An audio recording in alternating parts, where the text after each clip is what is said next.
Hey everyone, and welcome to my review of Cuphead. I love platforming games. I have always loved those games that require precision and skill in order to triumph. Hell, Ghost 1.0 and Shantae Half GD Hero were two of my favorite games last year.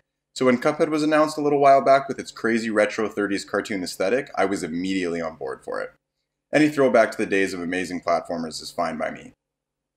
The story opens with Cuphead and Mugman going into a casino after being told not to by Grand Kettle. They are on a winning streak and are approached by the devil for one final dice roll. They of course lose, and are ordered to give their souls as payment. They ask for some way to pay other than that, so the devil tells them to go through and kill a bunch of people that owe the devil things. The story is basic, but it gives just enough of a setup for the amazing climactic boss battles that take place throughout the game. That is the best part about it. It's just grueling boss battle after boss battle, broken up only by the odd run and gun stage that holds coins in them. These coins can be used to buy different weapons as well as charms, which are basically passive buffs, such as an extra heart or invincibility during a dash.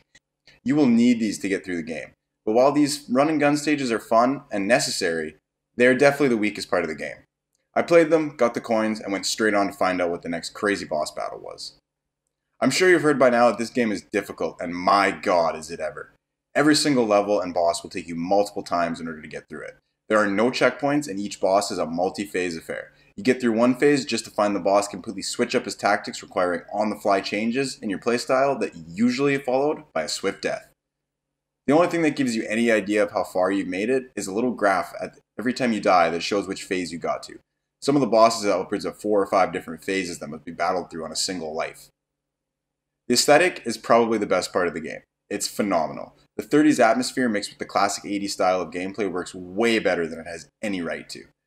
Boss enemies dance around and have extremely vibrant colors and facial animations. They are so expressive and just look unreal. The only complaint I have in terms of presentation is that sometimes so much is going on that it's hard to take it all in. It's a massive assault on your senses. The music is another highlight of the game. The various jazz bands that play are all amazing, which is a good thing because of how many times you'll hear them due to all the restarts. Never once did I get sick of any single song in the game, even after the 20th time restarting and hearing the same beats. It also has a way of pumping you up, forcing you into that one more try and I'll beat this guy mentality. You never want to stop playing the game. I only have 2 extremely minor complaints towards the game.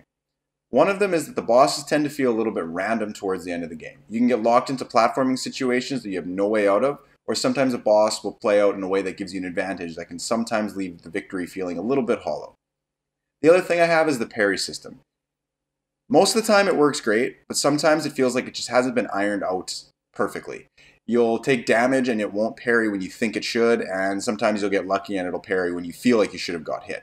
It just needed a little bit more work. Okay, so that brings me to the rating.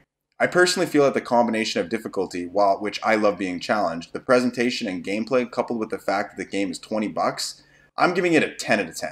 I was at a 9 out of 10 until I finished the game, and thinking back, I had such a fun time playing my way through the game, and those 3 little complaints that I have are so minor that I have no reason not to give it a legendary status. Hey, would you look at that? My first 10 out of 10. Feels good to be back after a big hiatus. I've been working a lot and there really hasn't been any games that I've been super excited for, but we have some really big games coming out and I'm looking forward to reviewing them all. Thank you all so much for watching. Have yourselves a great day and I will see you all in the next episode. Later.